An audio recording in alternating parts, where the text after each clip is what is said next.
Wood here, back at you with another story problem video. So today's story problem video is going to be really fun because it's about one of my favorite things in the world. It's about nails.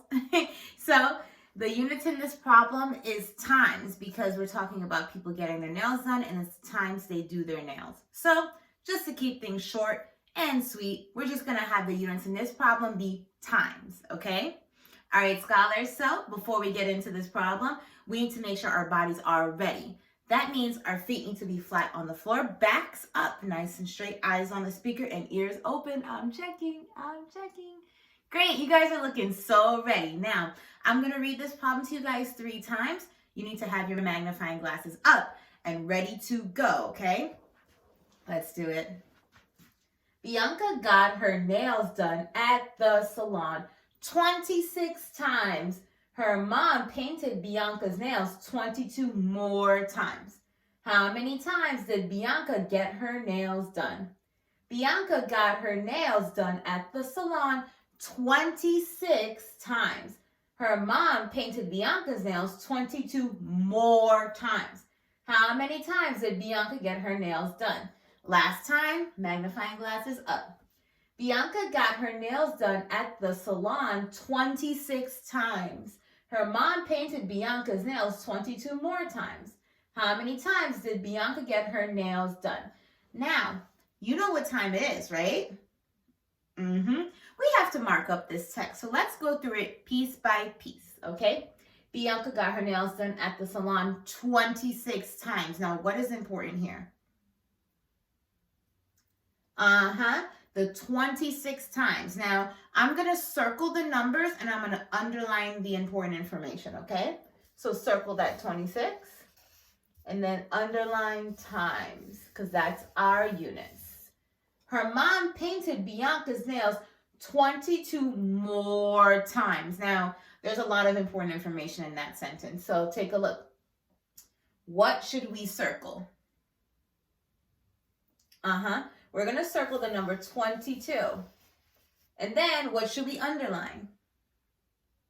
More times. Now, why is the word more important? What do we know about the word more?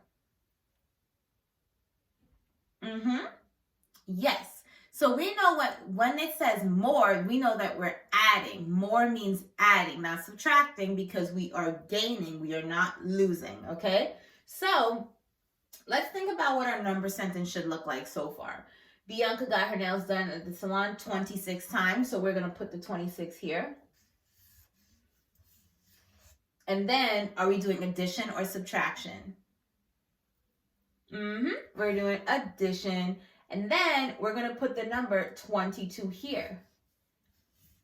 Now, how many times did Bianca get her nails done? What's important here? How many times? Good. How many times? And we know that when it's asking us how many times, it's asking us for the times that she went to the salon and also the times that her mom painted it, okay? We want to know how many all together. So what are we going to draw to show our unknown? Yes, we're going to draw a box. We want to label the parts and the whole. Now, what do we know about parts and wholes? You tell me. That's right. Part plus part equals whole. Now, let's label the whole first. The whole is going to be the total in this problem. So what is going to be our total? Yes, it's the number that we're going to be putting in this box. So we're going to write a W right here. And then that means 26 and 22 need to be our part. So we're going to write a P here and a P here. Then plus and equal. Perfect. Now that we've labeled this, next up, we have to figure out what strategy are we going to use. So we know that counting on is an addition strategy and counting back is a subtraction strategy. So are we doing addition or subtraction in this problem? Yep. We are doing addition, so that means we're going to be using what strategy? You tell me. Yes, ding, ding, ding, ding, ding. We're going to be using the counting on strategy because we're doing addition, okay? So I want you guys to work with using base tens, okay? Let's do base tens. We're not going to do the circle strategy with counting on. We're going to just focus on base tens, and then we're going to do part, whole model, okay? So let's start with the base tens first. So take a look here. Now we have the number 26, and we need to figure out how many tens and how many ones are in the number 26.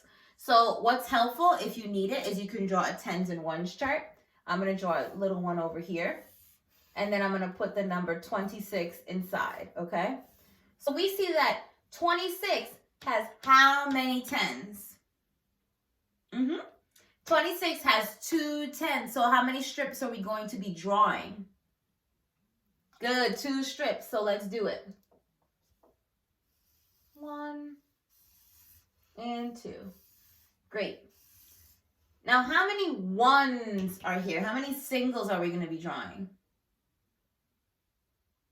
Good. We're going to be drawing 6 ones or singles. Let's do it. 1, 2, 3, 4, 5, and 6. Awesome. So next up, we need to fill inside of these strips and inside of these singles, okay? So take a look at the strips over here. So what do we know about the strips? How many ones are in each and every single one of these strips? Good. There are 10 ones in each and every single strip, okay? So we have 10 and 10. And then we just need to label these counting by ones. Go ahead. Count with me. 1, 2, 3, 4, 5, and 6. Great. So now next up, we need to double check that this is the number 26, okay? We always should double check. That's such an important thing, okay? So take a look here. We're just going to be counting by tens, then we're going to switch count to ones. So counting by tens, go ahead. 10 and 20. Perfect. Now we're going to switch count to ones. After 20, counting by ones, 21, 22, 23, 24, 25, and 26. Great. So 26 here matches the 26 here. Awesome. We're going to be doing an addition sign because we are doing addition. Now we have to show the number 22. Like I said, if you're somebody that needs to do a tens and ones chart, please do it to help you out. So then let's look at the tens first. How many tens are in the number 22?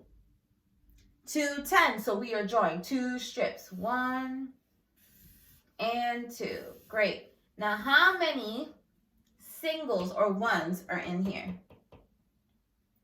Good. 2 ones. So we're drawing 2 singles. 1 and 2. And now we have to label inside of these. What are we going to put inside of there? Good. And then what are we putting here? 10 and 10. Awesome. And then we just have to count by ones for this. 1 and 2. Next up, we just need to double check to make sure this 22 here, what we showed, matches the actual number. So we're going to count by tens. Go ahead. 10, 20. Great. Switch count to ones. 21 and 22. Perfect. So we have 26 here, and then we have 22 here. Now we just have to count on. So we're going to start counting on with the tens first. Okay, so we're going to count on the top. All right. Start with me. 10, 20, 30, and 40. Perfect. So we counted our 10. So what's next? What do we have to count up next? Yes, we have to count our ones. So after the number 40, we got to go back over here. What comes after 40 when counting by ones? 41. Keep going. 42, 43, 44, 45, and 46. Now, are we all done? No, no, no. We are not all done. We have to come back over here and finish counting those singles or counting those ones. After 46, what comes next? 47 and 48. Perfect. So we have our 48. So we know that Bianca got her nails done 48 times. So we're going to write 48 times. All right. And like I said before, we want to use 2 strategies to double check our work. So we're going to do part, whole model. So let's draw it right over here.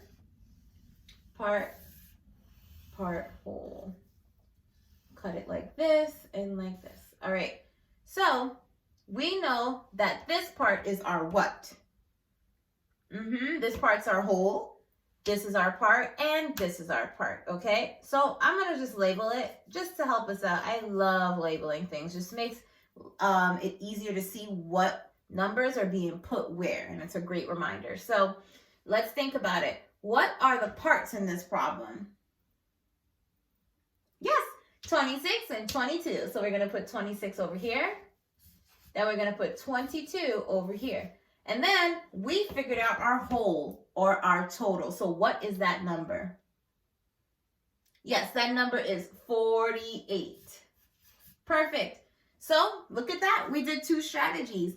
So what I want you guys to do tonight when you're doing your homework is I want you to do the base 10 strategy and then do part whole model, okay? I really want you guys to focus on doing base 10 because as first graders, we're going to be using a lot more base 10 and there's going to be a quicker way to do base 10 with counting on, okay? So we got to work our way up to that, just building our understanding of how to do base 10 and counting this way. And then in the future, I will show you that quicker strategy. Okay, scholars, now you know it's your turn. So look at your document for tonight. You're going to see the homework questions. So do your homework questions, send the problem into your teachers. We will give you some feedback. And until next time, goodbye.